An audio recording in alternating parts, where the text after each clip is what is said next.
Well, thank you for joining us here on Local 4 Live. I'm Nick Monticelli. Plenty of conversations coming up here on your Monday morning, starting with the wet, snowy, and cold forecasts that begins your work week.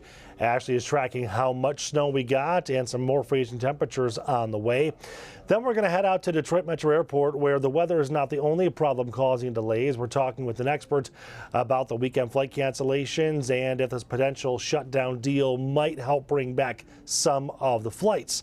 We're also heading up to Lake Superior to remember the lives lost on this day 50 years ago when the Edmond Fitzgerald sank. Local 4 Live starts right now. From downtown Detroit, Local 4 Live starts right now. Well, we're going to start with new information on a story we have been following all morning long. A man is now in a hospital after a fire at an abandoned church on Detroit's west side. Reports started coming in about 5:15 this morning in the area of Grand River and Ohio. Massive plumes of smoke and flames, and then later smoke was filling the air. A man was found in a building next door that was part of the complex. He was taken to a hospital with burns and smoke inhalation. We are waiting for information on exactly what started that fire. Also, just into our newsroom, a federal appeals court has ruled full SNAP benefits must be paid for November. The Trump administration wants to make partial payments and is expected to appeal this ruling. This is just another twist in the back and forth over these food benefits. We're going to try to keep an eye on this. It has been a very complex situation. We'll give you the latest as it comes into our newsroom minutes by minutes. Let's take a live look up in the Upper Peninsula in Marquette, where the snow is coming down in some areas near the reported more than 10 inches of snow. Closer to home in Mount Clemens, Macomb County residents waking up to having to clean a couple of inches of snow off of their cars this morning and some ice as well. 4-1 meteorologist Ashley Barassi is here with us now. Ashley, a lot of people knew this was coming. I think they weren't quite expecting so much accumulation, though. Yeah, it really depends on where you live. As you mentioned, Macomb County waking up to more of that this morning because they were in that lake effect snow band that stretched into portions of St. Clair County as well. So for Westsiders, even though they saw more snow on the onset on Sunday, a lot of that melted and they didn't have to deal with the snow throughout the overnight like folks on the east side did. So satellite radar showing that a lot of this is all generated from the lake. So the bulk of the snow south of Chicago now, but we are getting another band developing, pushing towards Lapeer and even into the northern tier of Oakland County. However, if you're joining us close to the city, you see blue skies and it might look beautiful outside your window and you step outside and whew, it's going to feel a lot different. 28 degrees in the city, 22 in Ann Arbor, 23 in Port Huron, and same in Adrian. So a lot of widespread 20s out there, and that's not factoring in that northerly breeze that's going to put a bite in the air. Feeling like 10 in Ann Arbor, 10 in Howell, 11 in Pontiac, 15 at Metro Airport. So we have anywhere from 10 to upper teens for the feels like temperatures across southeastern Michigan, and even some single-digit wind chills on the map here for Flint and Lansing. So bitterly cold out there. Trying to put this in perspective, 51 is our average high for the state, so we're almost going to be 20 degrees cooler than average.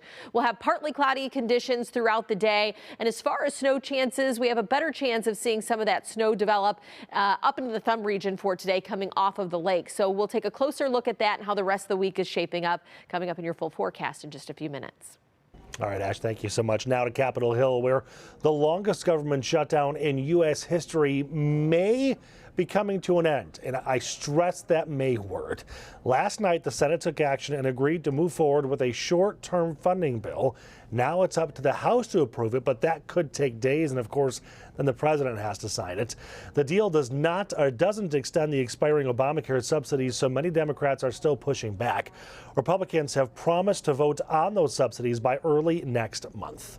We must fight, because a senior citizen cannot afford to pay $25,000 a year just for health insurance. We must fight to keep millions from financial ruin. We have senators, both Democrat and Republican, who are eager to get to work to address that crisis in a bipartisan way. This bill keeps much of the government running through January and funds SNAP benefits until September of next year. For federal workers, the agreement ensures shutdown back pay. If approved and signed by President Trump, federal employees like air traffic controllers will get paid again. Now, while the House still has to vote on the measure, airports are dealing with another day of delays and cancellations. A live look at Metro Airport right now, where if you are heading out of town, make sure you're checking your flight and make sure it's still actually happening today. As of this morning, Detroit Metro is only experiencing 75 cancellations with 40 delays so far. That's a weird thing to say, only experiencing 75 cancellations. We spoke with a few travelers who are trying to make the best of an already bad situation. It's pretty rough. It was definitely a worry of mine beforehand, but I kind of brushed it off. But now having this as a real reality is very frustrating. Well, what I told my husband, who is going to be picking me up in Memphis, is so far I'm delayed 32 minutes, but stay tuned because we don't know if this is the start of something worse. Well, meanwhile, the Trump administration is already warning Americans about flying for Thanksgiving. Transportation Secretary Sean Duffy believes air travel will be, quote, reduced to a trickle ahead of the big travel holiday. As we take another live look at Metro Airport, let's get some context and break down some numbers this morning. The FAA handles more than 16 million flights every year. That's 44,000 flights a day. Close to 10 million people are scheduled to fly each year through more than 19,000 airports across the country. More than 14,000 air traffic controllers work around the clock to manage this crazy amount of air traffic. And every day, over 3 million people fly in and out of U.S. airports. So when flights get delayed or canceled, it's not just a simple problem, it's a huge, complex mess that affects everybody. So to help us navigate all of that, we're joined now by Katie Nastro. She is a travel expert with Going.com. Katie, thank you so much for talking to us here. The first thing I wanted to point out is it seems, and I could be wrong here, so please tell me if I am, but it seems like the airlines are doing everything they can by trying to accommodate people with these cancellations and delays. Yeah, look, airlines had to scramble to enact what flights were going to be on the chopping block, so to speak, within the matter of 24 hours once this FAA mandate was released. So they really are trying to prioritize those long-haul flights, transcontinental flights, as well as international flights not being impacted. It's really those shorter-haul commuter flights that are just maybe too far to drive that really have seen the biggest impacts. But, even with these mandates and the airlines trying their best, there has been a significant amount of overspill. Looking just at yesterday alone was the 4th worst day in cancellations in the last 2 years. So we want people to understand that we are really at the worst of it. And we hope continuing into this week that we do see some resolution, but it is going to be pretty bad for the next 5, 6, 7 days. There's sort of still no end in sight, unfortunately. All right, so we saw the first effects there, and then we saw the airlines coming out and saying, okay, we're going to work with you, we're going to rebook, we're going to reschedule you. And that's all fine and dandy, but that trickle effect and resuming things can take hours, if not days or weeks. It's likely going to take days for those of us who have been impacted to either get rebooked or, we might see a lot of folks just opt to not travel and take the refund even ahead of their flight being impacted, which thankfully, most of the airlines are allowing people to do so. They have waivers in place. We typically see this around winter when, a big snowstorm can have a big impact on flights. Now, these waivers are sort of like a golden ticket for people where they can choose to get a refund back to their method of payment or a rebooking. But still, yes, the impacts are going to be felt, not just on those canceled flights, but around more than just those 40 airports that have been impacted. So what's your best advice then for people who are going to be caught up in this and they don't want to get a raw deal? We want people to take advantage of the waivers, even if they are planning on traveling or they are thinking maybe I shouldn't be traveling. If you can take that refund and push out your trip a little bit, you might be better off at this point. Just to sort of hedge your bets. If you need to travel, get rebooked on a morning flight. Morning flights have a higher on-time arrival rate versus those afternoon, evening flights that we see really the impacts of the shutdown and even bad weather in some parts of the country like Detroit really add up towards the end of the day. So try to get on a morning flight. Your odds are better to get out. So if I have to go out and I have a flight, let's say, booked in the afternoon, do I just kind of wait and see what happens and cross my fingers, or do you think it's better to cancel that and book maybe a day or two later? If people can book further out in the week, that is our best advice at this point. We don't want people making drastic plans, like making alternate arrangements for Thanksgiving quite yet. But we would definitely advise start thinking about what could be your alternative. If this is going to last throughout the rest of the week. So, if you can push things, be a little bit flexible, that's your best case scenario.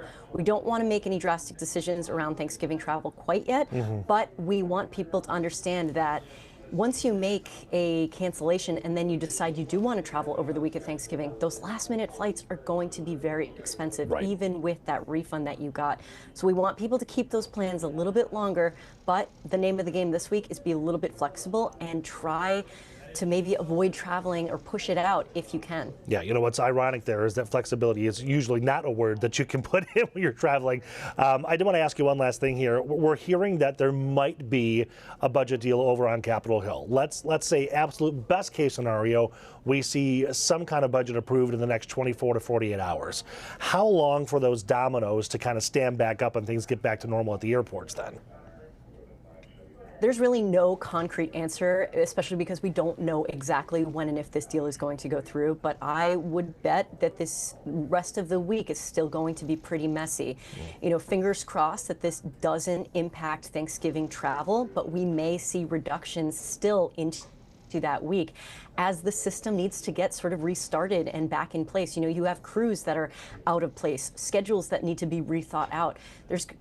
The Thanksgiving week is the busiest week in consumer travel out of the entire year. That Sunday after Thanksgiving is the busiest day, according to TSA data.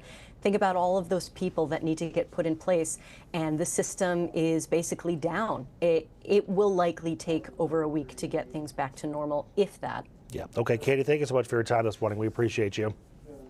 Thanks so much. Safe travels. Thank you much. Well, getting ready to face a judge. We're going to come back in 90 seconds with the foiled Halloween terror attack case, as two of those suspects are going to court this morning.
Welcome back, everybody. A live look at the White House this morning, where President Trump just granted another sweeping round of pardons. This time, the pardons target key figures involved in his effort to overturn the 2020 presidential election. Among them are Rudy Giuliani, Attorney Sidney Powell, former Chief of Staff Mark Meadows, and 73 others. The pardons will wipe out all federal charges, but they do not cover any local or state charges that some are still facing. Happening today, two men charged in connection to the thwarted Halloween terror attack are expected in court at 10 o'clock. Mohamed Ali and Majid Mahmoud, both accused of trying to provide material to support ISIS and having weapons that would be used to commit a terrorist act. A federal complaint says the men scouted Cedar Point and LGBTQ-friendly bars and restaurants in Ferndale. Shante Passmore is tracking this case from the federal courthouse. Good morning. Since the foiled attack, new details are emerging with more arrests coming from across the nation. And miles away from the federal courthouse here this morning, members of the Ferndale community there tell me the failed attack has left them feeling shell-shocked while also resilient. A fight against hate. It's a stance the LGBTQ Community Center, Affirmations, knows well. I think it's one thing to hear about things happening in a different part of the world or part of the country, and it's a whole other thing when it's happening in your backyard.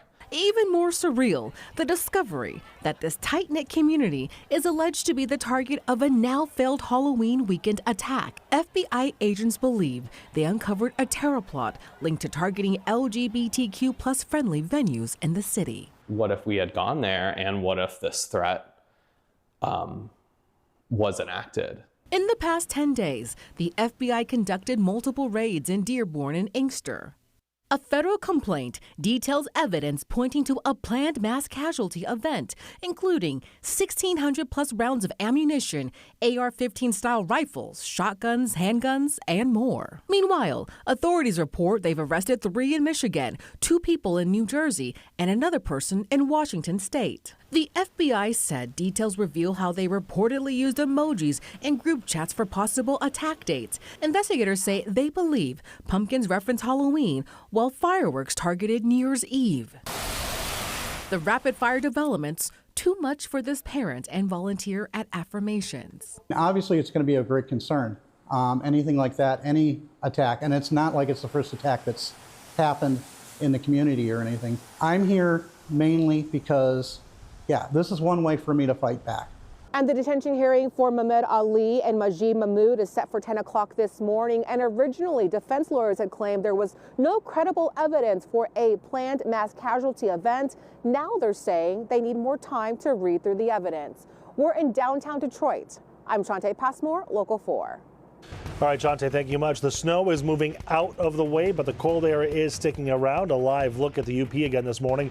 When we come back, Ashley is going to track just how cold it's going to feel for the rest of your week when we come back.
Welcome back, everybody. Let's take a live look over at Crystal Mountain. A beautiful shot at 8:18 here on your Monday morning in northern Michigan. The snow machines were working with the snow hitting the area as ski resorts start preparing for that season. You might have to wait for a little bit, though, even though there is some snow on the ground. The resort doesn't open for the season until November 28th, I should say. Ashley Barassi is here now talking about the forecast and what's going on. You know, the good news, at least, is what I consider, Ashley. I looked at your forecast, and we see highs in the mid-50s, so at least it's going to melt if you don't want the snow just yet. That's right. We've we've already seen a little melting for those that didn't get the lake effect snow bands overnight. So the melting occurred yesterday later in the evening, but this was the snowy scene yesterday in Dundee. CLG posting this My Pick photo, and you can do the same via clickondetroit.com or our Forewarned Weather app. If you snapped a photo of our first taste of winter that we got, our first measurable snow of the season, we'd love to see it in your neighborhood. And a very similar scene in Taylor. Josh sending us this photo as well. I mean, it is very picturesque out there. And if you have little ones, they probably were bugging you like mine were. I want to build a snowman. I kept saying, we don't have enough snow. Well, these folks proved me wrong. So Bill and Romulus sending us this My Pick photo of a little 4-inch snowman using nails as arms. So creative, and I absolutely love it. And then Michael and West Bloomfield also making a tiny little snowman, comparing it to that quarter. So I guess, you know, as long as you can make packing snow and a snowball, you could always have a tiny little snowman. That was our first measurable snow of the season, picking up 2.2 inches over at Metro Airport. Only about a trace of depth, though. But our average first measurable snow, November 16th. So we're about 1 week ahead of schedule when it comes to that. These are unofficial totals across town, but very similar to some of the reports we've been getting in. Past 2 days picking up anywhere from 2 to upward of 4 inches. We were getting reports out of Saginaw, Flint that were just upward of 5 inches of snow. Exact Track 4D, a few more flurries coming off the lake, so coming through the thumb and down as far south as about Kego Harbor. So Pontiac, Waterford, probably seeing a few of those flakes fly. You might encounter that along that I-75 drive up in the northern tier of Oakland County and then up along I-69 towards Lapeer. As far as road conditions improvement, still some snow cover from Port Huron towards Detroit. If any of those surface streets outside of the main freeway have not been treated, you likely have some snow on the roads and you want to take it easy out there. And if they haven't been salted, there could be slick spots even in the areas that didn't get the lake effect bands because of the melting yesterday. Then you get that refreeze. Now that the road temperatures are in the 20s, there could be slick spots on the sidewalks and the roadways, driveways, all of that as well. This is the region right here, Alpena through Traverse City into Grand Rapids, that has a tendency to see the heavy lake effect snow. And I'm pointing that out because we're going to see that once again today. We're seeing those bands come off of Lake Michigan. That northerly flow of air picks up the moisture from the lake and then dumps it inland. So winter weather advisories on the west side of the state for today. None here, though. We're just dealing with the cold. 26 at Metro Airport, 22 in Ann Arbor, 27 in Lapeer, Monroe with some sunshine, but it's going to be blustery. Snow will persist in the thumb. Otherwise, the rest of us partly cloudy to mostly sunny, and we will have temperatures only topping out around freezing. You pair that with gusts around 20 to 25 miles per hour. That feels like temperature will only be in the teens to low 20s throughout the day. Clouds and radar forecast. You see the mix of sun and clouds here. Otherwise, our next chance for a passing flurry probably not until Tuesday afternoon and evening. We get brushed with that light snow shower and then it's out of here. I don't think it dumps much in the way of a lot of accumulation. And if we were to see anything stick, well, it's going to melt because we're in the 40s by Wednesday and then getting into the seasonal low 50s Thursday, Friday, and we could be slightly above average heading into the upcoming weekend. All right, Ash, thank you so much. New technology, new badges, and a new way to keep your kids safe. Next at 8:30, the school district is giving teachers the ability to lock the building down with the push of a button.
Good morning, everybody. I'm Nick Monticelli. This morning, two of the men accused of planning a Halloween terror attack are going to be back in court.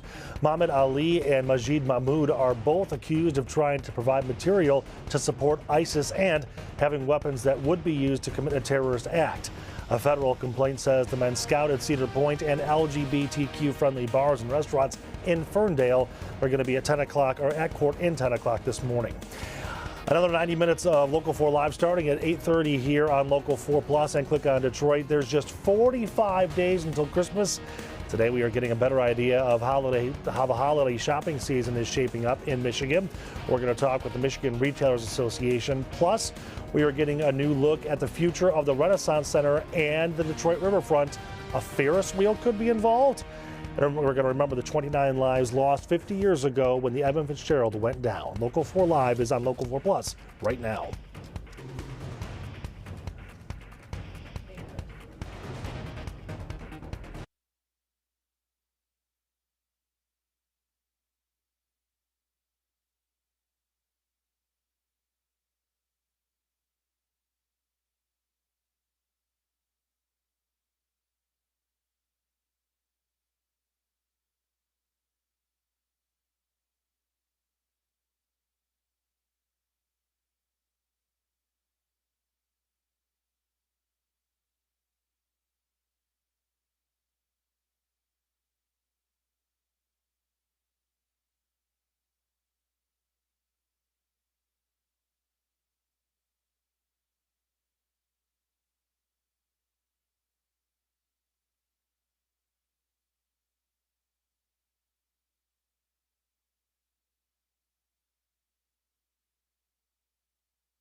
From downtown Detroit, Local 4 Live starts right now. Welcome back to Local 4 Live, everybody. I'm Nick Monticelli. Today is all about the weather. We saw our first real snow of the season, starting with a live look in Berrien County now near the Indiana border. This is New Buffalo, where the area saw a fair amount of snow over the weekend. That shot doesn't tell you the whole story, but I saw one early this morning where a parking lot had several inches on all the cars outside. Metro Detroit also saw a fair amount of snow. These are photos from Harrison Township this morning around 3 o'clock this morning. I wonder where those came from, producer Mary, who may or may not live out in that area. Ashley, you know, it was funny. We talked a lot going into this snowmaker, and there wasn't supposed to be a whole lot of accumulation, and really depending on where you live is whether you saw it or not. Right, and we did emphasize that last week, that we knew that it was going to be very dependent on what area you were going to be in, because you can get those lake effect bands, and then you had the melting because the ground at the onset was above freezing, but now those temperatures have fallen and it was really that overnight event that dropped more of the snow like Harrison Township saw. But if you were out in portions of Ann Arbor or even into western Oakland County, you probably didn't have quite that much, even though you saw the snow change over first yesterday morning. But we dealt with some melting yesterday as those temperatures were rising. So satellite and radar showing a few more of those lake effect streamers that are pushing into areas like Sandusky, close to Port Huron, into Lapeer and Waterford. So up into the Thumb region, maybe as far south as about M59, could see a couple more of those bands. Otherwise, you take a look at the city, blue skies. A lot of folks across Metro Detroit waking up to some sunshine. So 28 degrees in the city, 22 in Ann Arbor, 25 in Port Huron, 23 in Adrian. Low to upper 20s across the board, but that doesn't really tell the whole story. We have a northerly breeze out there, and that is putting a bite in the air. 9 degrees is what it feels like in Flint and Lansing, and the majority of Metro Detroit somewhere between about 10 to 19 degrees for the feels like temperature. So the air temperature is about 10 to 15 degrees warmer than what it actually feels like as you step outside. We will be rising only into the low to mid 30s across town for today. So we're right around the freezing mark. That puts us nearly 20 degrees below our average high for this time of year. We'll get some sunshine mixing with clouds at times, and the snow should stay to our north for today. I think we get a passing snow shower tomorrow before we have a warming trend that will melt all this stuff. So we'll have more on that in your 7-day forecast just ahead. All right, Ashley, thank you so much. The father charged with killing one of his sons and hurting his other son and daughter will be in court this afternoon. Jeffrey Schmier facing charges of open murder, assault with intent to murder, and firearms charges. The shooting happened in September in Port Huron, leaving his 17-year-old son dead. Two other siblings, a 13-year-old boy and a 12-year-old girl, were also critically hurt in that shooting. A pretrial hearing is set for 1:30 this afternoon. Now to an update about a story we first told you about over the weekend. New details coming out about a deadly accident at a U.S. Postal Service facility in Allen Park. According to the Allen Park Fire Department, the man who was killed was stuck in a machine and was dead for 6 to 8 hours before they were called in. He was found after his wife called saying he never came home from work. The Allen Park facility is a network distribution center, which is a large mail processing facility with a lot of large machines. An investigation is underway to figure out how the man was killed. A live look at the Detroit People Mover this morning, or at least the track where that train would be flowing here, except it's on a short hiatus, getting some much needed repairs before Thanksgiving. Crews are hoping the repairs will keep the rail system running smoothly. It's expected to reopen on Saturday, November 22nd, ahead of the Lions-New York Giants game the next day. Well, press a button and help is on the way. The Woodhaven-Brownstown School District just rolled out new technology that lets teachers hit a button on their lanyard in case of an emergency.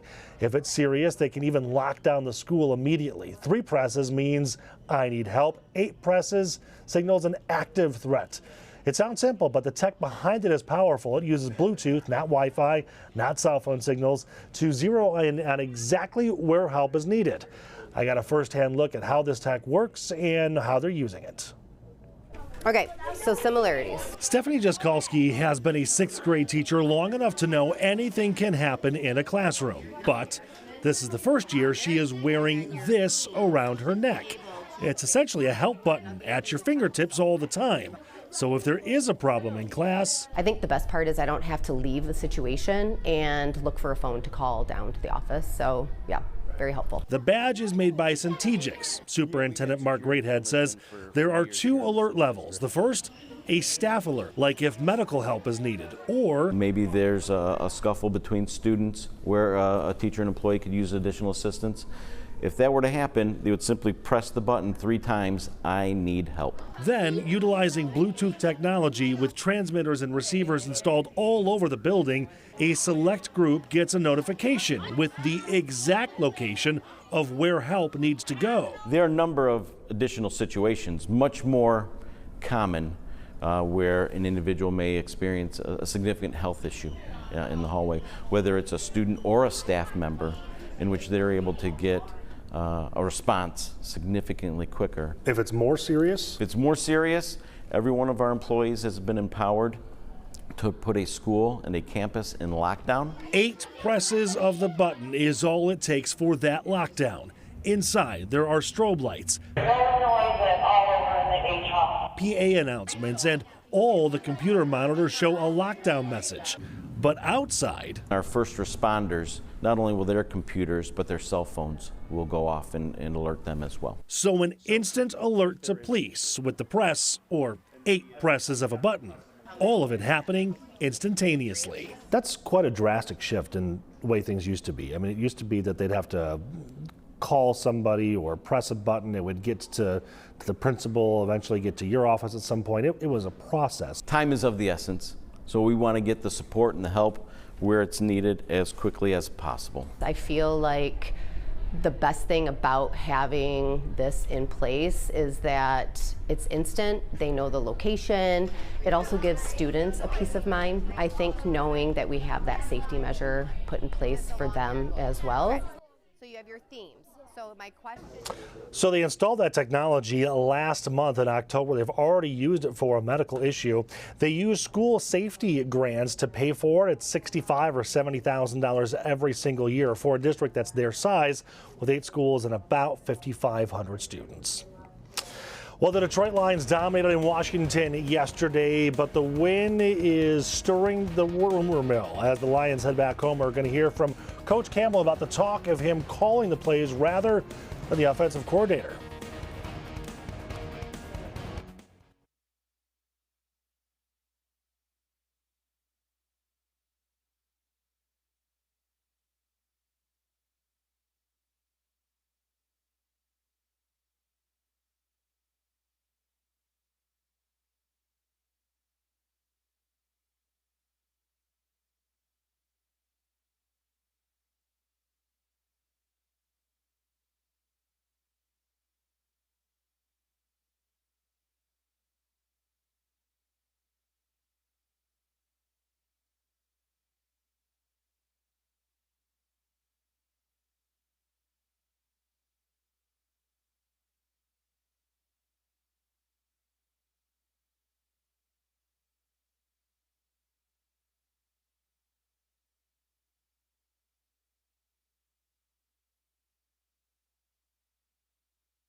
We always bounce back. It's about getting better every week. All right? There's things we got to clean up. I got it. But man, that's more like us. That's a lot more like us. I'm proud of you guys, though. I didn't expect anything different. I really didn't. I got one game.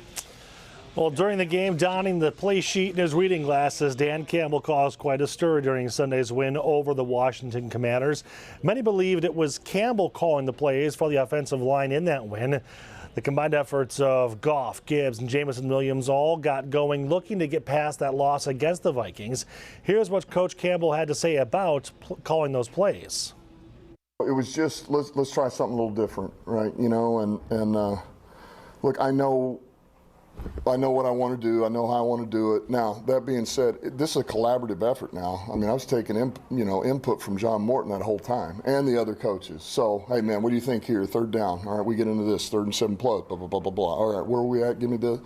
So this is, man, this is all encompassing. You know, man, we all work together. Coaches did a hell of a job. But I just wanted to change it up a little bit. You know, let's just see if you know, maybe a different play caller can maybe get us a little rhythm. That's all. And it honestly is nothing more than that. You know, I know you're probably going to want to ask questions about, well, what about this, or I heard this. It's not that. This was a change. We made a change. It was good for today. When did you decide to make that change? All right, joining me to talk about the game, executive producer for Click on Detroit and co-host of the Detroit Sports Plus show, Derek Hutchinson. Derek, I know Coach just said it's not that big of a deal, it's not a thing, but he just admitted that him calling the plays got them into a better rhythm. So what do we expect going forward now? Yeah, have you ever heard the phrase, if you want something done right, do it yourself? Yep. I mean, that's basically what Dan Campbell did. He's never going to say it because he's not the kind of coach who's going to throw his guys under the bus. But obviously, the Lions needed to mix something up. This has been one of the most explosive offenses in the NFL the last few years, and that just hasn't been the case recently, especially in Kansas City against the Vikings last week. So it was good to switch something up. It's just, part of it's definitely because of just how bad the Commanders are right now. They're dealing with a lot of injuries. They're kind of a beaten down football team, but there's absolutely no denying that as soon as Dan Campbell took the reins, I mean, the running game looked better. The offensive line looked more comfortable. Everybody else was getting involved in the passing game. So I don't know. It's like when you go on a road trip with your buddies and everybody takes a turn driving. The person who owns the car you're driving always has the smoothest ride because, he's familiar with the brakes, he's got the steering down. It's Dan Campbell's offense, and John Morton just got here. So it's not a surprise to me that everything is flowing a lot better with him at the helm. Well, and speaking, Amon-Ra said that exact same thing post-game. He said the offense just flowed better. And you look at the numbers, Goff, 320 yards, 3 touchdowns. Jahmyr Gibbs, 170 rushing yards, 3 touchdowns himself. This was an offense that we have been expecting to see. Yeah, when you've got 2 great running backs, one may be the best in the league, 3 or 4 extremely talented targets in the passing game, and a veteran quarterback who makes $50 million a year, you expect it to look a lot better than it did last week against Minnesota. So, Dan Campbell's not the guy who's going to sit idly by and let something that's not working continue to fester. So it's nice to see that he was very proactive and like, okay, yes, we're still 5-3, but we're not going to let this get worse. Right. You had mentioned already that the Commanders are kind of beat up as it is, but there was some element of this game that was kind of revenge for last season, wasn't it? Oh, yeah. Yeah, I bet you the Lions have been waiting for this matchup, for the first 3 months of the season. You know how these guys are. That any chance to make something about, revenge or getting back at somebody, they're going to take it. So the fact that the Lions lost last week and that they had a chance to get revenge this week, it was just going to be a tough night for the Commanders. Right. Looking at the next week, Lions at Philadelphia playing the Eagles. I'm already thinking this is going to be a preview of what's probably going to be a divisional championship. Yeah, this very well could be like a second-round playoff game, an NFC championship game preview. The Lions and the Eagles, the Lions at their best are one of the best teams in the NFC, and I think it's pretty clear that the Eagles are right up there. So if the Lions don't beat the Eagles, if they look kind of like they did against the Chiefs, a lot of people are going to start talking about how the Lions are really good against bad teams and not looking so good against the competitive teams on their schedule. So eventually they got to come up and actually get one of these big games, and there would be no better one to get than the Eagles because there's a very good chance that these could be 2 of the teams competing for playoff seeding. Right. Speaking of that and playoff seeding, let's talk about vulnerabilities, where we're at. For me, it's injuries. Oh, absolutely. I mean, the Lions, even in this game, they didn't have any catastrophic injuries, but you saw Penei Sewell leave for a drive. You saw Graham Glasgow leave for a drive, and both times you're just like, oh man, hopefully that guy comes back because they just cannot sustain more injuries on the offensive line. For me, whether they're healthy or not, it's that O-line because, yes, they look great against the Commanders, but, we've already said a couple times, that's a football team that's, borderline cashing it in. So we need to see that offensive line be able to run the ball, be able to protect Jared Goff against an actual good defense. Every good defense they've faced so far this year, the Lions offense has not been able to move the line of scrimmage like they're used to. So next week is a perfect opportunity. If they can do it against the Eagles, they can do it against anybody. All right, so before I let you go, I do have to talk about one of the glaring issues or things that happened during the game. Darren Payne punching Amon-Ra on the side of the head on his helmet there. You heard what Amon-Ra said after the game. He talked about how there was some trash talking, there was some scuffling before that actually happened. Is this becoming an issue that there's a little too much back and forth and maybe a little too much trash talking? The Lions are getting a little edgy. I can definitely tell. I mean, we've seen it a few times over the last couple of years, and then this year, obviously, the Brian Branch thing. Yep. Honestly, I just think the Lions like to play with that edge. And when things aren't going as well as they were hoping the last few weeks, I think that just adds to it. If the Lions were getting penalties or causing these scuffles, I think that's going a little bit too far, but you want this team to play with an edge. It's something that Dan Campbell purposely is instilling in them. So to be honest with you, I'm okay with it. I think it's a net positive. Until we start getting flagged for it, then we got to dial it back. For sure, and which we saw with the Brian Branch thing, right? Like you lose Brian Branch for a whole game, an important game, the week after his scuffle, and at that point it went too far. It actually hurt the Lions' chances to win the game. So play with an edge, but you need to be smart and pick and choose. There's a fine line there. You can trash talk, just don't shove anybody. For sure, yeah, exactly. All right, Derek, thanks so much, man. We appreciate you. Thanks, Nick. All right, the snow might be moving out of the way, but the cold is here to stay, depending on your definition of cold, I guess. Ashley is tracking all that for us. Plus, we're going to take a look at some photos from our Local 4 viewers showing us the snow in their neighborhoods when Local 4 Live comes back.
Welcome back, everybody. All weekend long and into this morning, Local 4 viewers have been sharing their photos following that snow that we saw on Sunday.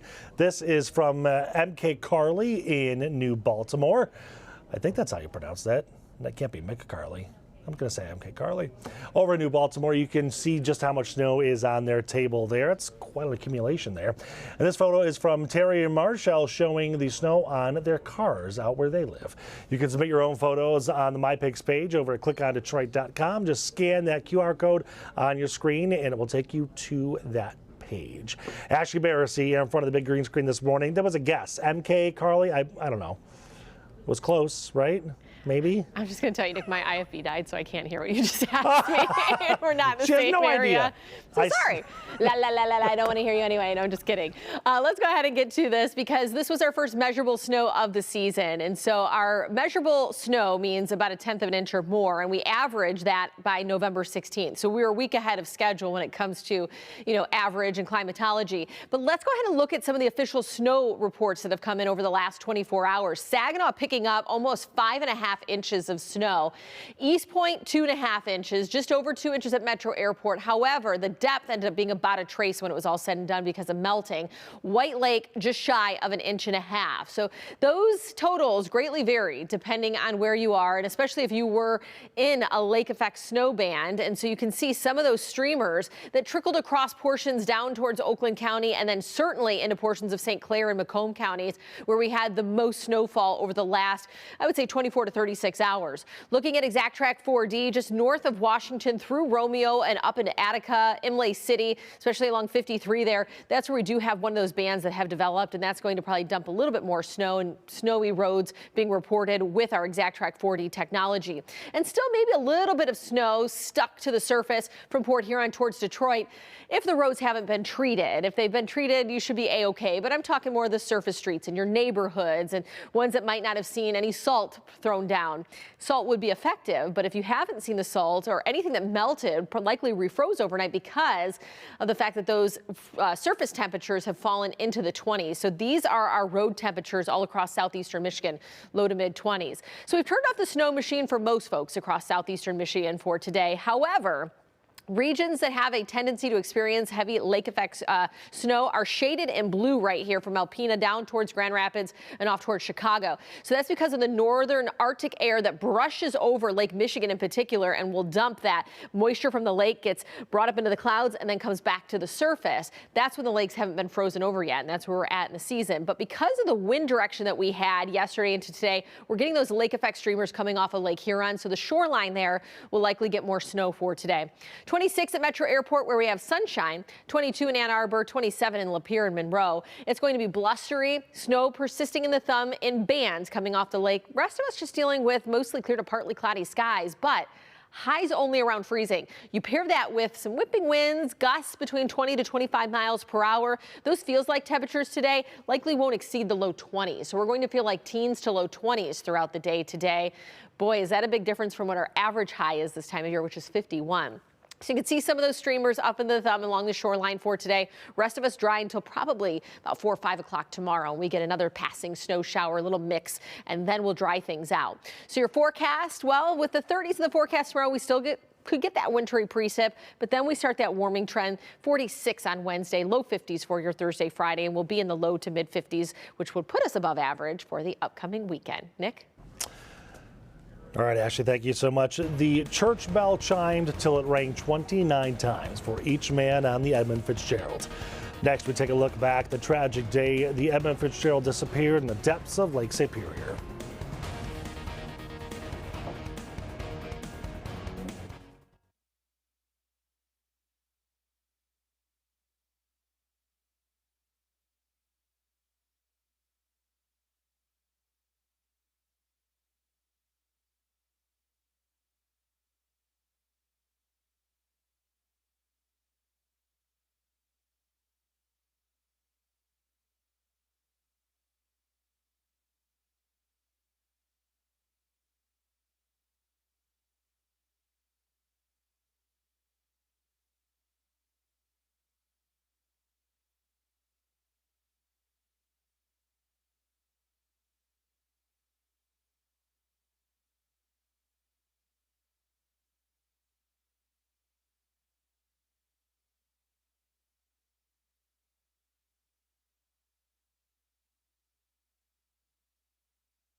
.53 here on Monday morning. A live look over the Shipwreck Museum in the UP this morning, where it will mark the 50th anniversary of the sinking of the Edmond Fitzgerald.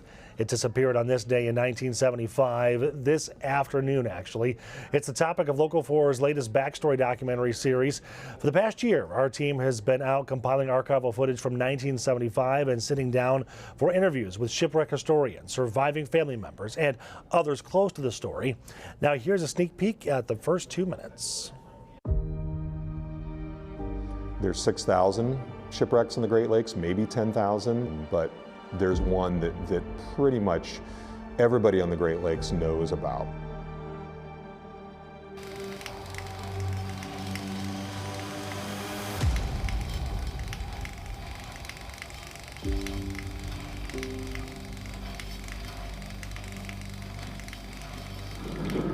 Very upsetting to see this. The immediate concern is to recover survivors. Yes. My dad was on the Edmond Fitzgerald. I just remember hearing it on the news, saying, "Mom, I'm scared." A freighter carrying a crew of 29 disappeared on Lake Superior during a severe storm last night, and so far, no survivors have been found. As somebody who sailed on it, as a crew member, I want to know.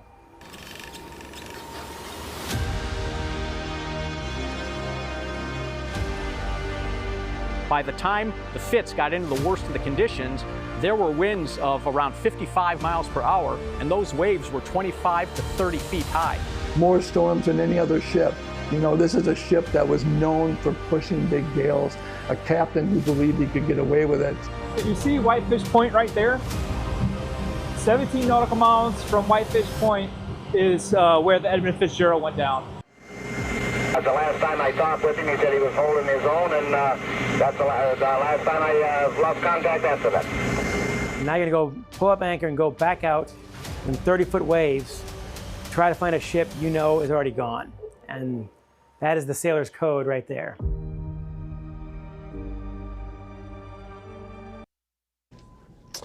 Well, we show you that because tonight you can catch the extended cut of Backstory. It's happening at 8 o'clock, streaming right here on Local 4 Plus and at clickondetroit.com. Well, much more ahead in the next hour of Local 4 Live. We're going to talk with the group that represents retailers in Michigan about the upcoming holiday shopping season, how much you can expect to spend, and how they are feeling about inventory as tariffs continue to impact that industry. And we're taking a deeper dive into the potential deal in Washington to end the federal government shutdown, what's in it and what's not. And then our Jason Colthorpe gets a first look at Bedrock's plans for the RenCen. How does a Ferris wheel sound? We'll be right back.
Welcome back to Local 4 Live, everybody. I'm Nick Monticelli. With thousands of flight cancellations over the weekend because of the government shutdown, it looks like there is a potential deal in Washington to reopen the government. What's in the proposal and what's not. Plus, as you start budgeting for the holidays, we're going to tell you what experts think the average family will spend for Christmas and how stores in Michigan are preparing for that holiday rush. And then How about a Ferris wheel and space for concerts? We're getting a new look at what Bedrock has planned for the Renaissance Center and the Riverfront. From downtown Detroit, Local 4 Live starts right now. 9 o'clock on the dot here on your Monday. We're going to start with the weather after Metro Detroit's first snowfall of the season. You're looking live right now at Mount Clemens in Macomb County, one of the areas that saw the most snow yesterday and overnight. And there's Ken Haddad. Hi, Ken. The bulk of the snow is done falling, though. Ash is going to have your forecast in just a moment. But first, Southfield, a live look at 696. The snow is not falling for the commute, but it is bitterly cold out there. If your car was in your driveway, you probably had to scrape some ice off this morning. And in the Thumb area and on the west side of the state, could see even more snow today. And there's a chance we could see a bit more tomorrow. Forewarned meteorologist Ashley Barris, he will be back later to track all of this and the cold with a little bit of warm up. But first, new information on a story we've been following all morning. A man is now in a hospital after a fire at an abandoned church on Detroit's west side. Reports started coming in about 5:15 this morning in the area of Grand River and Ohio.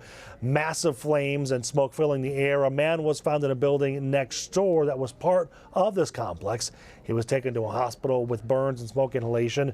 We are waiting for information on how that fire actually started.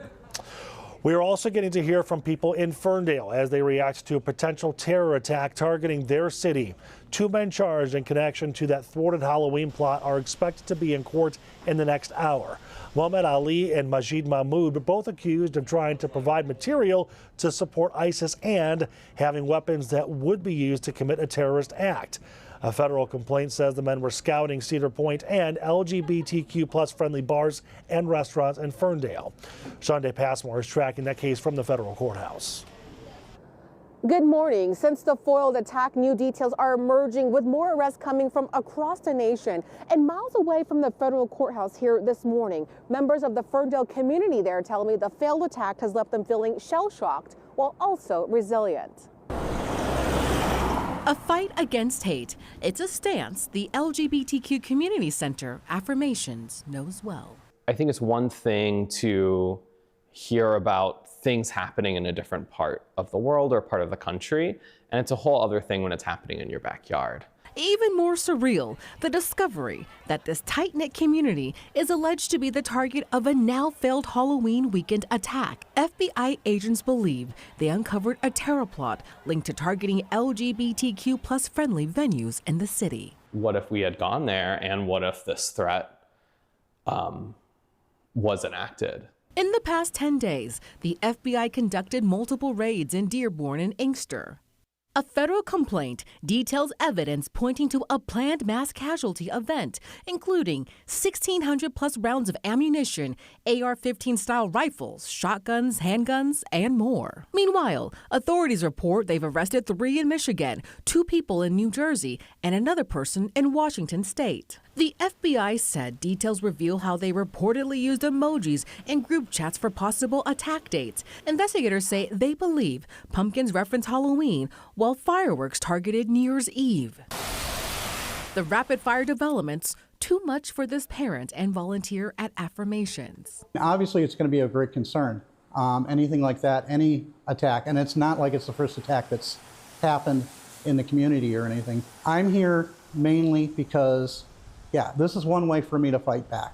And the detention hearing for Mohammed Ali and Majid Mahmoud is set for 10 o'clock this morning. And originally, defense lawyers had claimed there was no credible evidence for a planned mass casualty event. Now they're saying they need more time to read through the evidence. We're in downtown Detroit. I'm Shonda Passmore, Local 4.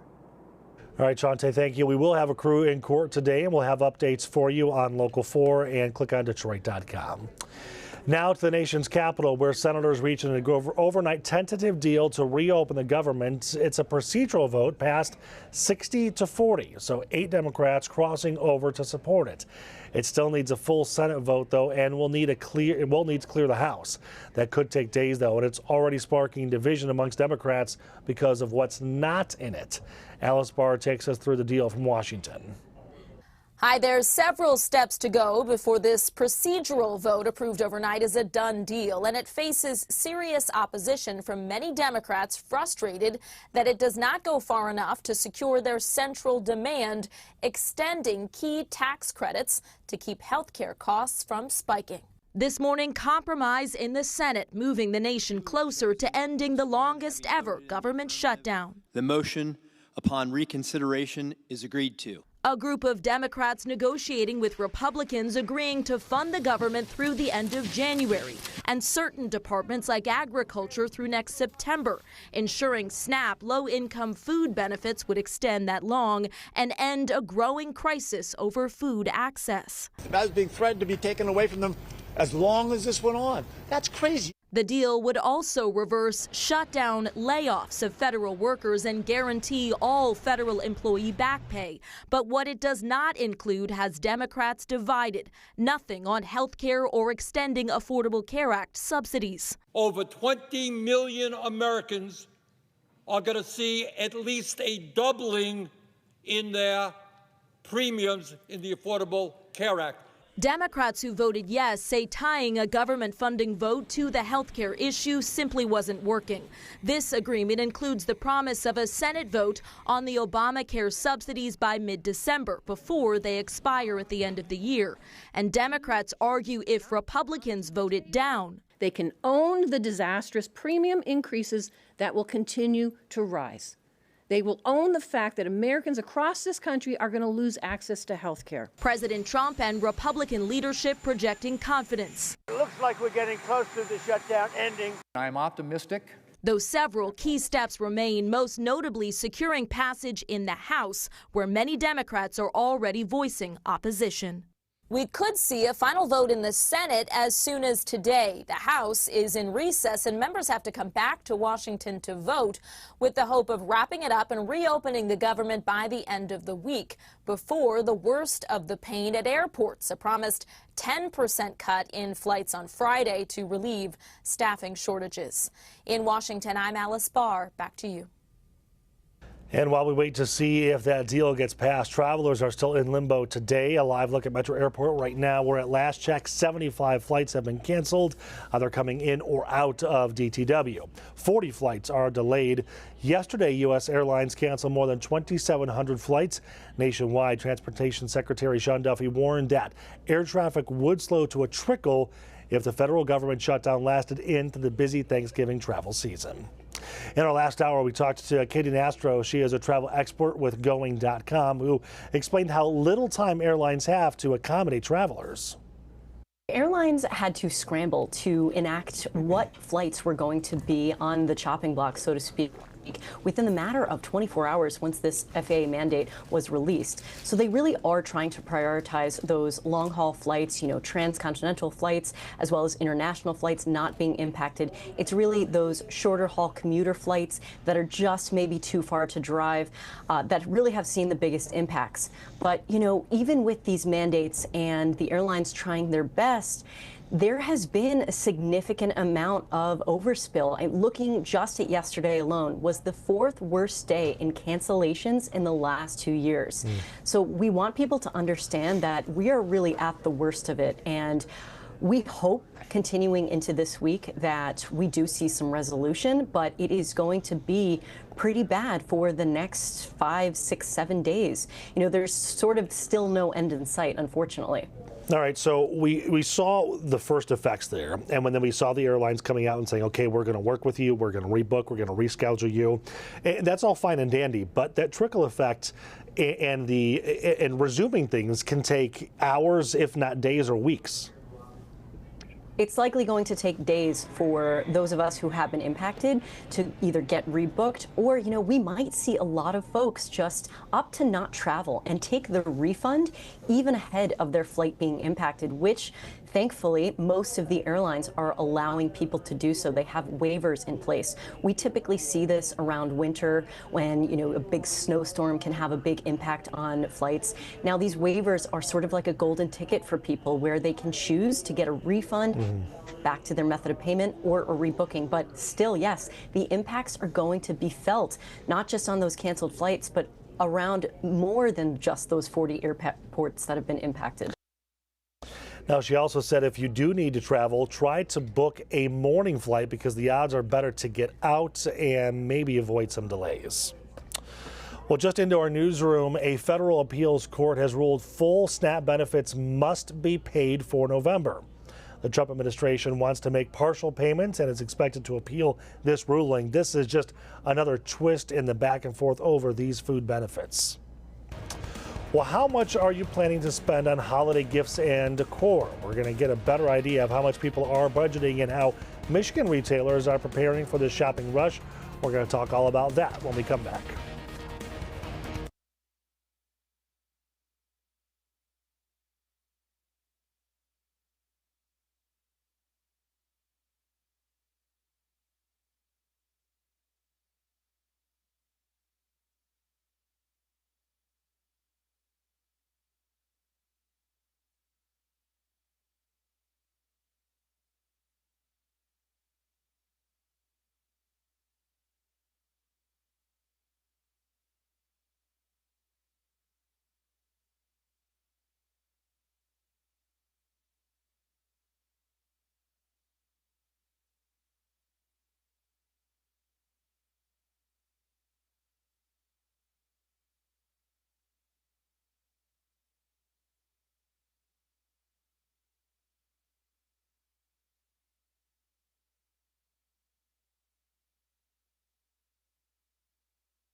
Welcome back, everybody. A live look right now over Campus Marshes where my head is covering the big tree right now. The tree is going to be decorated just in time for the holidays. Just 45 days now until Christmas. And today we are getting a bigger idea of how the holiday shopping season is shaping up here in Michigan. According to the Michigan Retailers Association, about 63% of stores think that their sales will increase through the end of the year. But are you already budgeting? The National Retail Federation says people are predicting they're going to spend an average of $890 for gifts and decor this year. Families with kids plan to spend $33 more on average this year. Joining me now to talk about all this is Vic Veda. He's the vice president. She is the vice president of communications for the Michigan Retail Association. Thank you so much. Thank you for joining us. Looking at the numbers, it seems like things aren't as bad as originally predicted. You know, there's still a lot of uncertainty around where consumer spending will be this holiday season. The NRF's predictions definitely bring a lot of hope to retailers, and as we've seen in our most recent retail index, our numbers for optimism are strong. You know, retailers are feeling hopeful that consumers will get out and go shopping this holiday season. Right. So you hope for the best, but you plan for the worst, right? So what are retailers doing in anticipation of potential lower sales than they'd like to see? Yeah, you know, we have seen a lot of retailers say that they've shifted their inventory and suppliers in response to tariffs and the uncertainty around tariffs, especially earlier this year. But, you know, retailers are ready for consumers to come out and shop. We've seen, you know, consumers, especially those with families, are really prioritizing being able to celebrate the holidays as best as they can and spread a little bit of that holiday joy. So especially for those families with young kids, we're ready to shop. Yeah, you know, there's also always been that conversation of online versus in-store, and I know exactly where you fall in that argument. Because I've seen a lot of things done to try to convince people to come back into a physical brick and mortar store or a pop-up shop or whatever it might be, just to buy locally or buy from somebody versus online. Absolutely. So Michigan Retailers Association does a Shop 3 challenge during the holiday season where we encourage consumers to get out and support at least 3 locally owned businesses in their communities while they're doing their holiday shopping. We know it's very easy to get your Christmas gifts where you usually shop and where it's convenient, but spend a day, get out and visit 3 locally owned retailers in your community and see what you might not even know exists. Yeah. We saw some reports last week that Gen Z, the younger generation, is planning on spending a lot less than they usually do. Number one, how are you combating that? And number two, do you think it's true? You know, it'll be really interesting to see how those reports come out. As I mentioned, the families with young children are budgeting more this year. But when we see families of all adult children or, all grown families, that spending is down quite a bit, over $100 less compared to those with young children. Yeah. Any idea why? I mean, we talked about inflation. We've talked about the fact that, raising a family is just so expensive. I know those are factors, but is it just a matter of recognizing that it is just almost too expensive to buy for everybody and everything that you want this season? Yeah, and the studies actually find very interesting information that families with children tend to buy for more people in their lives than just for their families versus the family or the adults that don't have children. They're buying for less people as well. So part of it maybe is mindset. Oh, I can tell you, like when there's a those birthday coming around, I usually have to buy for everybody, not just the one. Exactly. Yeah, it's always a challenge. There's also been a lot of conversation, and I'm curious how you combat this, about spending money on experiences versus physical gifts. Yeah, so it is very interesting that the holiday gift guides haven't added an experience category for as far as top gift percentages from the reports that we've seen so far this year. Gift cards remain at the very top of the list, but we do hear a lot of folks wanting to do more experience-based things, especially things that they can do with the people that they're giving gifts to, concert tickets or, a camping trip or a, destination somewhere, something like that. But a lot of times we're seeing gift cards to those experience-based services as well. So the experience is definitely a high desire. Yeah. Okay, Vic, thank you so much. I can't wait to see how the holiday season shapes up for everybody. Thank you so much. Yeah. Well, after our first snowfall of the season, Ashley is in to tell us if we can or should expect more of it. The Chicago area definitely getting hit harder than we are. Some communities around the Windy City may see a foot of snow today. We're going to take you there live when we come back.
Welcome back, everybody. A live look right now at 919 in Chicago. You can see portions of the city there as those low-lying clouds roll through the downtown area. But looking at coming at the camera there, it looks like it's moving so quickly. This area is really getting hit by the snow. Some parts of northeastern Illinois are getting a foot of snow. At last check, the city of Chicago saw about 3.5 inches. The snow expected to clear there by this afternoon. The west side of Michigan also expected to get more snow today, but here in much of Detroit, the bulk of it is done. Let's check in with forewarned meteorologist Ashley Barrissey. Hey, Ash. Now, forewarned weather with Exact Track 4D. Well, it feels like winter is here, even though it's not officially when it comes to the seasons, but the lake effect snow could persist into the thumb throughout the rest of the day. Wind chills will be hovering in the teens at points, and we will have a warming trend as we get in the later part of the work week, but we have to deal with a frigid start over the next couple of days. Check out these MyPic photos that have been coming in. This one out of Dundee, CLG posting this one. You can do the same on clickondetroit.com or a forewarned weather app, but it was a winter wonderland in Dundee yesterday with that photo. Same in Taylor. This one sent in from Josh. So thank you for the folks that have been sending in what it looks like outside your window. But I also love that there were a few little snowmen in the area, and I emphasize little. This one only about 4 inches in height. Bill sending this one in Romulus, using nails for the arms. Quite creative, and it is so cute. And Michael in West Bloomfield had the same idea and actually showing us with a quarter just how tiny the snowman is. And so it was pretty good packing snow because it was a very wet snow yesterday, and we will continue to look at maybe a few flurries tomorrow. Today should be rather dry except for the thumb, but just recapping unofficial totals over the last 2 days of snow that has fallen anywhere from about 2 to even 4 inches in those stronger lake effect bands on the east side. Now that doesn't mean that that's what the snow depth is right now. We've encountered quite a bit of melting, but nonetheless this was our first measurable snow of the season. Yesterday Metro Airport reporting 2.2 inches that resulted in pretty much a trace of depth, but you only need 1/10 of an inch to fall for it to be the first measurable snow. And so really we encountered that on average about November 16th. That means we're about a week ahead of what that average date would be. And we likely will see more lake effect snow because the lakes haven't frozen over yet. And so as far as the regions that have a tendency to experience the heavier lake effect snow, that really stretches from Alpena through Traverse City down towards Grand Rapids and Chicago, coming off Lake Michigan when you get that northerly flow brushing over the water, and then that's a generator, all that moisture lifting into the clouds and then dumping inland. But sometimes we get that here in southeastern Michigan coming off of these eastern lakes if you get more of that northeasterly flow of wind, which we encountered through the overnight and will continue to do so today. So we have northerly winds today that will be picking up with the wind gusts. It's going to be blustery. Highs only in the low to mid 30s this afternoon, which puts us well below average. 51 is our average high for this time of year, with the scattered snow chances up into the thumb. Today's wind gusts 20 to 25 miles per hour all the way through, I would say, the dinner hour before tapering off. And that translates to those feels like temperatures at least 10 degrees cooler than the actual air temperature. We will be falling back into the teens for that feels like temperature through the evening and even into the first part of tonight before we start to climb out just a little bit tomorrow. Still the 30s, but likely upper 30s for highs. But even still, we could get a few passing flurries in the later part of the afternoon and evening. So I've stopped the clock between 4 and 5, and that's when we get a passing snow shower tomorrow. Then it's out of here, so I don't think it amounts to a lot of accumulation, but we still could see a few flakes fly.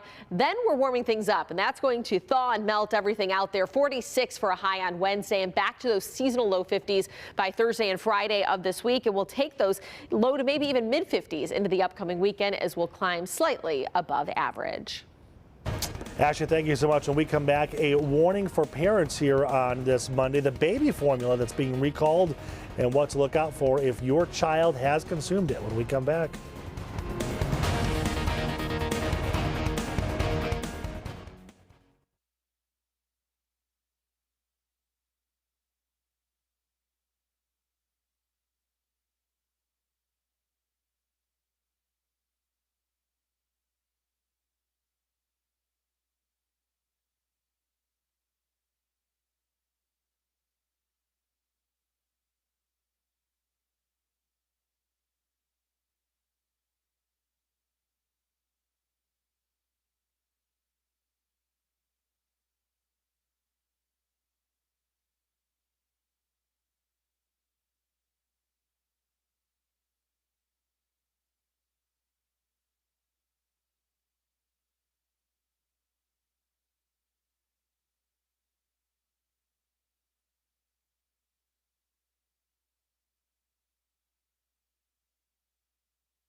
Welcome back, everybody. An organic infant formula is being recalled nationwide. 13 babies have been hospitalized after using By Heart Whole Nutrition infant formula.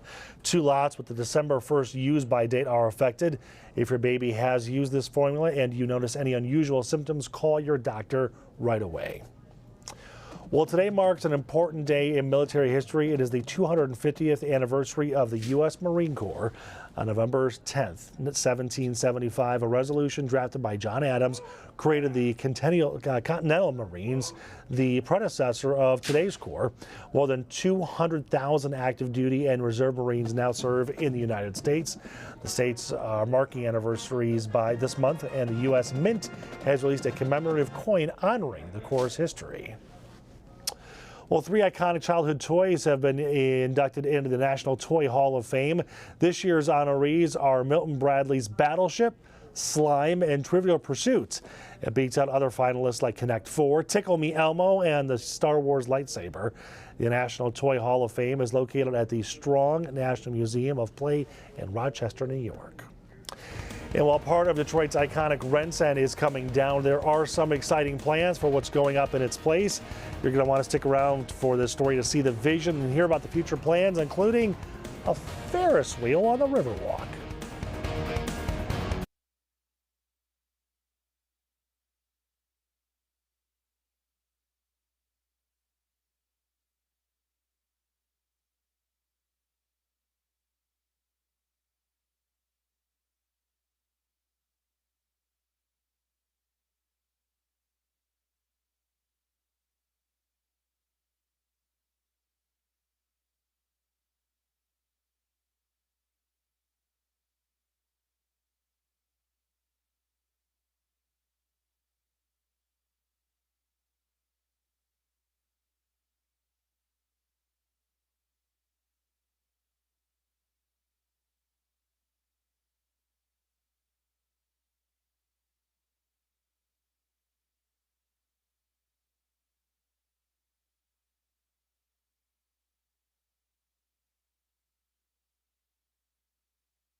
From downtown Detroit, Local 4 Live starts right now. Welcome back to Local 4 Live, everybody. I'm Nick Monticelli. Thank you so much for watching. Now to an exclusive new look at the future of the Renaissance Center and Detroit's Riverfront. Bedrock and General Motors are redeveloping this iconic piece of Detroit's skyline along with 27 acres of the Riverfront. On Flashpoint this weekend, incoming CEO Jared Fleischer revealed these new renderings. You can see what it looks like, a concert space over there between the buildings and the water. And this rendering, look, it shows a Ferris wheel along the riverfront. Here's Jason Colthorpe, that chat on Flashpoint. This has got to be an exciting time for you. It is. The only thing better would be Anchor, but it is a very exciting time, and I'm excited to talk to you about what we have planned for the future. You know, I'm glad you step into this role here at a pivotal time for the city. A new mayor coming, the city has all of this momentum going, and Bedrock and Rocket Companies and Dan Gilbert have been a key part of that throughout. What's your top priority, I guess, right now for Bedrock's next phase of where Detroit is? Yeah, it's a great question. Over the last 15 years, we've really been part of one of the greatest comeback stories in American history. When I first, got here, when the Super Bowl came here, the streets were empty. We were painting the facades to make it look like, the city was alive. Here we are 15 years later, top 50 place to visit according to Time Magazine, New York Times, Travel and Leisure. One of the greatest comeback stories in American history. We really focused on the Woodward corridor for the past decade. Our vision for the next decade is to double down and do that on the riverfront. We have the best river walk in the country, an extraordinary international river walk. No commerce on the riverfront. Our vision is to redouble everything that Dan has done, and over the next 10 to 15 years, build the best family-friendly, broadly accessible waterfront district in the country on our riverfront. Well, we know about the Wilson Centennial Park that has just been finished there. I want to talk about that. But first, I think a lot of people immediately think, what are we going to do with the Ren-Cen? A lot of people have talked about different ideas. I think maybe there's an idea there of what's going to happen, but how do you see that playing out? The Renaissance Center really is the key to everything, because you cannot redevelop the riverfront in the shadow of a dying Renaissance Center. And the Renaissance Center simply is not viable as an asset anymore. It's, everybody knows what happened with the train station. The Renaissance Center is 8 times the size of Michigan Central, the train station. It's twice the size of the Empire State Building, and it's all empty office space and a 1970s era indoor mall at the base of it. We have to reimagine it. We have an incredible plan to do it, to get rid of the obsolete space, build signature public space. We have some renderings that we're releasing through you guys. Just incredible, beautifully activated public space. Convert the office towers to housing and affordable housing, revitalize the hotel, put apartments on top of it, an observation deck like you have in great cities. That includes knocking down 2 of the towers, is that correct? It includes knocking down 2 of the towers, but think about it. You can either have 2 obsolete empty office towers, or you can have a Millennium Park right on our riverfront that's activated, all around the year. But not only is that critically important in and of itself, but that opens the door to a decade-long transformation of the riverfront. Yeah, and that kind of really could be the capstone to all of it. And we've seen, as I mentioned, the Wilson River Centennial Park there. When it's all said and done, what is that vision for the riverfront there? So we use analogies like, Navy Pier or Chelsea Pier or the public market in Seattle. Our vision is to do Detroit's version of that. In our vision, we're going to build something that's going to get 5-10 million people a year to visit it. Detroiters can visit it every weekend. People in the region can visit it every weekend. But an economic engine for our whole region, for our state, an amenity for everybody who lives here.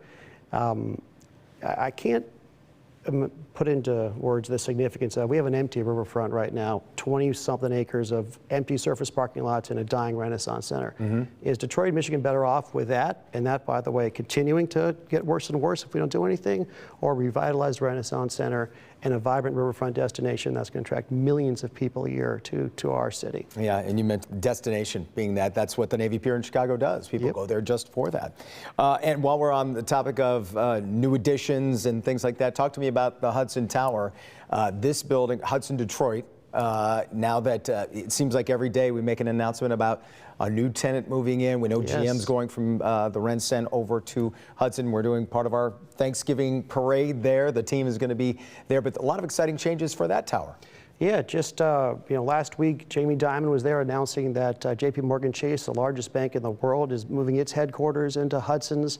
Jamie Dimon was here shining a national, international light on Detroit's comeback story. We just also cut the ribbon on Nick Gilbert Way, public space activated, just really the most beautiful, exciting holiday activation, open for everybody. I walk by Hudson's every day on my way to work, and there's not a day that goes by I don't look at it and think this is just spectacular, and what a symbol of Detroit's rise and a source of pride for our city. We have a sky cam that looks at Comerica, and if we could just move the Hudson over about 20 feet, it'd be... Yes, sir. So one more thing I just want to put out there, the Renaissance Center and the riverfront, it's everything to us for the next 10, 15 years. We're going to be taking a step forward on it, we hope.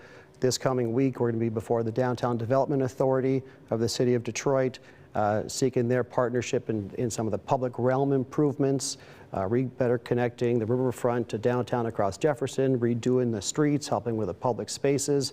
So that'll be, we hope, a very positive step forward for the project. And we are just committed. God willing, that, again, if we can double down everything we've done in this city over the next 10 years, imagine where we would be, imagine where the state would be. Yeah, I'm glad you mentioned the timing on that, too. That was something I wanted to ask about. And in that, Jamie Dimon being here, he was with Mayor Mike Duggan when he talked about kind of the future and in regard to Hudson, which makes me wonder, we have a new mayor coming into office. Have you met with the mayor-elect Mary Sheffield? How do you feel like your vision with your company is going to merge with her and her administration? We could not be more excited for her administration. I mean, she won a resounding victory, 77% of the vote. She really ran on a unity message of people need business and business need people. I think she's going to be an incredible bridge. There should be no division between the business community and the community. The truth of Detroit, unlike most places in the country, you have an incredibly civic-minded business community. You have folks from here who could invest anywhere else. They choose here. It's not necessarily the best monetary investment, but it's about impact. It's about making a positive difference in their community. So Mary Sheffield recognizes that and is going to be a tremendous bridge between business and community to keep driving the city forward. I want to leave you this, and it gives you a chance, I tee it up for you to say some great words about your boss, but we've seen Dan Gilbert taking a step back a little bit with his health struggles, but after what he's done over the last 15, 20 years, well, you go on and on how many years back, but where we've seen Detroit come, it just never stops with what he wants to do and the improvements. How do you see what he's done and just kind of take that and run as the future of the company here? There's nobody like Dan Gilbert, I think, in the country, maybe on earth, in terms of his generosity and impact on his community. Kerry Torgo, I'm sure you know, he is the chairman, soon to be, of the 10th largest bank. Had the privilege of talking to him the other day. He said the reason why we need to come together and make sure the Renaissance Center and the Riverfront happens is because there's never going to be another Dan Gilbert. Somebody who's willing to put it all on the line, not to make a buck, but to make an impact. Yeah. You have to take that opportunity. All right, Jason, thank you so much. And on this weekend's Flashpoint, Jason also gathered a panel of experts to talk about Detroit's next mayor. You can watch all of that right now on clickondetroit.com. Well, still ahead, we are taking a look at the innovative approach to school security that involves just a lanyard. Before we go to break, we do want to check in, though, on the start of trading on Wall Street. The stock market just opening today. Right now, it is up about 300 points, but again, it's early. Investors watching closely to see if the government shutdown will end and key inflation data like the consumer price and producer price index, if those will be released, if the shutdown ends and people can actually work on those reports. Those reports tell us how much Americans and businesses are paying for goods. We'll be right back.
An update now to a story we told you about over the weekend. The Allen Park Fire Department saying a deadly accident happened at the U.S. Postal Service facility on Saturday in Allen Park.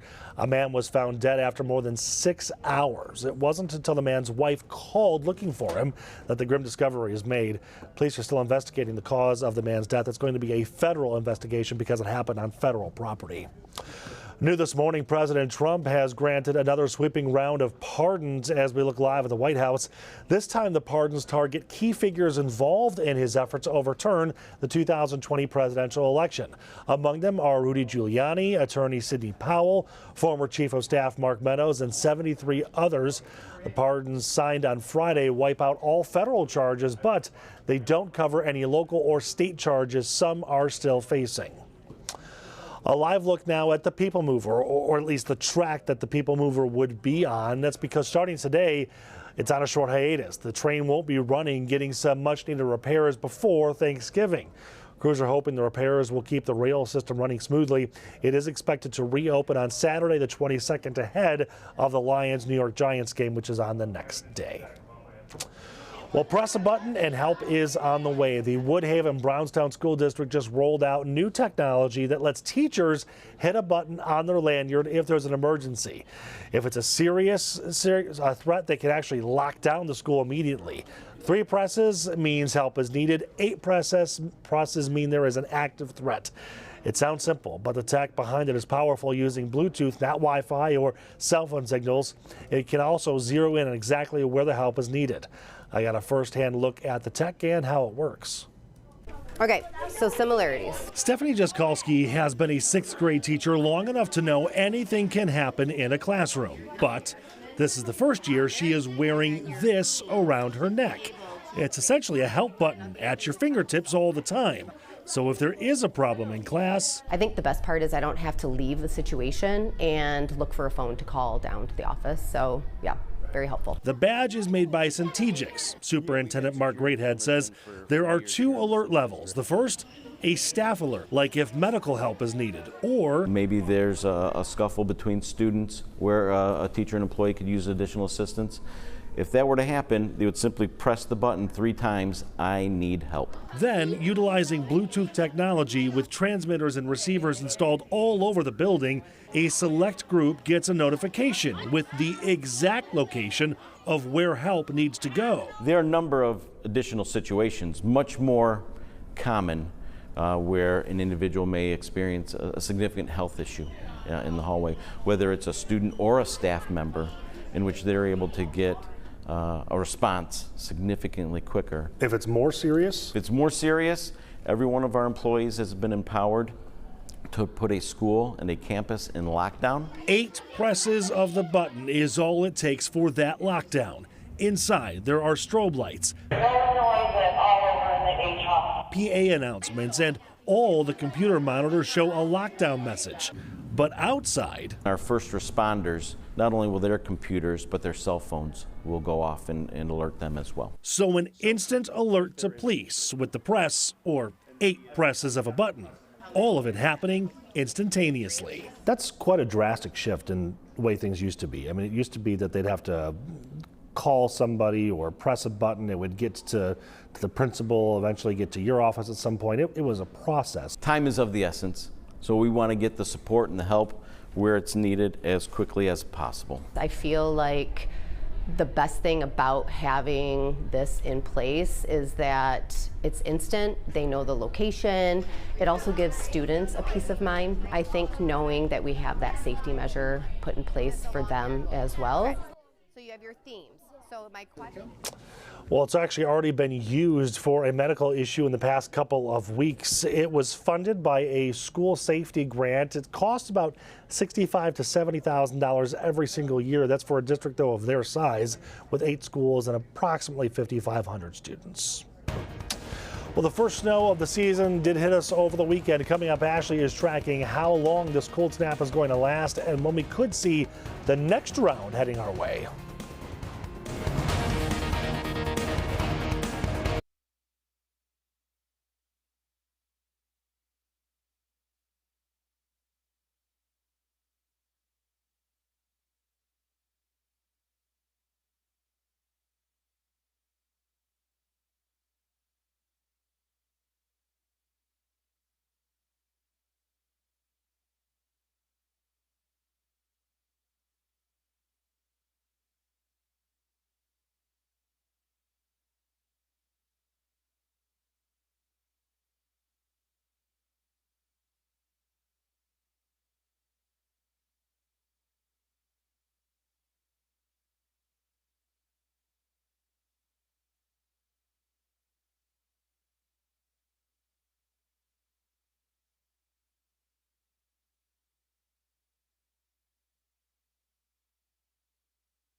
Breaking news here on Local 4 Live. The Supreme Court will not overturn the decision to legalize same-sex marriage. The justices turned away an appeal from Kim Davis. She is the former Kentucky court clerk who refused to issue marriage licenses to same-sex couples after the 2015 ruling. We're going to keep an eye on this ruling throughout the day and bring you updates as they happen. Let's take a live look outside. This is Mount Clemens, where the ground is looking pretty icy as most people in Macomb County woke up to snow and ice on their cars, on the roads, and on their front doors. The first snow of the season blanketing Metro Detroit, though temperatures feeling more like January than November. Wind chills are actually in the teens right now. Let's also take a live look at the My Picks that viewers are sending in. Here is Heritage Park in Taylor, where the fall colors are still peeking throughout the snow a little bit, as you can see. Anybody can submit those photos under the My Picks tabs over on clickondetroit.com. Let's turn to Ashley for a look at your forecast and when we might see some additional snow. Hey, Ash. Now, forewarned weather with Exact Track 4D. Well, it feels like winter is here, even though it's not officially when it comes to the seasons, but the lake effect snow could persist into the thumb throughout the rest of the day. Wind chills will be hovering in the teens at points, and we will have a warming trend as we get in the later part of the work week, but we have to deal with a frigid start over the next couple of days. Check out these My Pick photos that have been coming in. This one out of Dundee, CLG posting this one. You can do the same on clickondetroit.com or a forewarned weather app, but it was a winter wonderland in Dundee yesterday with that photo. Same in Taylor. This one sent in from Josh. So thank you for the folks that have been sending in what it looks like outside your window. But I also love that there were a few little snowmen in the area, and I emphasize little. This one only about 4 inches in height. Bill sending this one in Romulus, using nails for the arms. Quite creative, and it is so cute.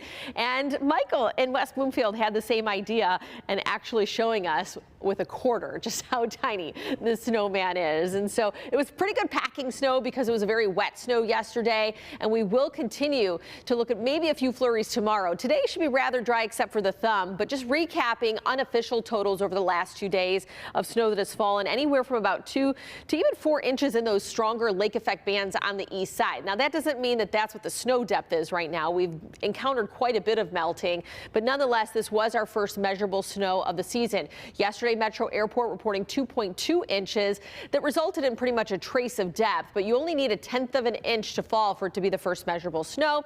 And so really we encountered that on average about November 16th. That means we're about a week ahead of what that average date would be. And we likely will see more lake effect snow because the lakes haven't frozen over yet. And so as far as the regions that have a tendency to experience the heavier lake effect snow, that really stretches from Alpena through Traverse City down towards Grand Rapids and Chicago, coming off Lake Michigan when you get that northerly flow brushing over the water, and then that's a generator, all that moisture lifting into the clouds and then dumping inland. But sometimes we get that here in southeastern Michigan coming off of these eastern lakes if you get more of that northeasterly flow of wind, which we encountered through the overnight and will continue to do so today. So we have northerly winds today that will be picking up with the wind gusts. It's going to be blustery. Highs only in the low to mid 30s this afternoon, which puts us well below average. 51 is our average high for this time of year, with the scattered snow chances up into the thumb. Today's wind gusts 20 to 25 miles per hour all the way through, I would say, the dinner hour before tapering off. And that translates to those feels like temperatures at least 10 degrees cooler than the actual air temperature. We will be falling back into the teens for that feels like temperature through the evening and even into the first part of tonight before we start to climb out just a little bit tomorrow. Still the 30s, but likely upper 30s for highs. But even still, we could get a few passing flurries in the later part of the afternoon and evening. So I've stopped the clock between 4 and 5, and that's when we get a passing snow shower tomorrow. Then it's out of here, so I don't think it amounts to a lot of accumulation, but we still could see a few flakes fly. Then we're warming things up, and that's going to thaw and melt everything out there. 46 for a high on Wednesday, and back to those seasonal low 50s by Thursday and Friday of this week. And we'll take those low to maybe even mid-50s into the upcoming weekend as we'll climb slightly above average. And it has been 50 years since the Edmond Fitzgerald sank, disappearing off the Lake Superior coast. We're going to take you to the celebration honoring those 29 lives lost when we come back.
Let's take a live look over in Lake Superior at the 50th anniversary of the most famous Great Lakes shipwreck, the Edmond Fitzgerald. When it disappeared from radar on November 10th, 1975, the Coast Guard asked nearby captains to go out and search for survivors on Lake Superior. One of those ships had a name familiar to Detroiters. So tonight, we are airing an extended cut of a new documentary called Backstory. Here's a clip. We're walking into the pilot house of the William Clay Ford. Here it is in all its glory. A very important ship, owned by the Ford Motor Company, of course. So that night, November 10th, 1975, Don Erickson is the captain of the William Clay Ford. They've already anchored in Whitefish Bay. They finished a harrowing trip across Lake Superior. And then the Coast Guard asked him to go back out. We had about 8 or 10 ships anchored in the bay. We were talking to Anderson, says, well, he might go back out there. And so I'm thinking, well, if my son was on that ship, which I knew a lot of people on that ship, if my son was on that ship, I sure want some of my friends to come out and look for my son. So I asked the rest of the guys, say, you want to go out there? You think we should go out there? And every one of them says, well, whatever I wanted to do, they would do. So I says, well, get her underway. We'll get the engine ready, we'll go out and we'll take a look. Well, you can catch the extended cut of Backstory, the Edmond Fitzgerald. That's tonight at 8 o'clock on Local 4 Plus and at clickondetroit.com. All right, so much more coming up here on Local 4, especially with Tati and Kim from Live in the D. Here is a look at what they're working on. On the next Live in the D, skipping school to go on trips. Is it ever okay to have your kids miss class so the whole family can go on vacation? Today at 11 a.m. on Local 4.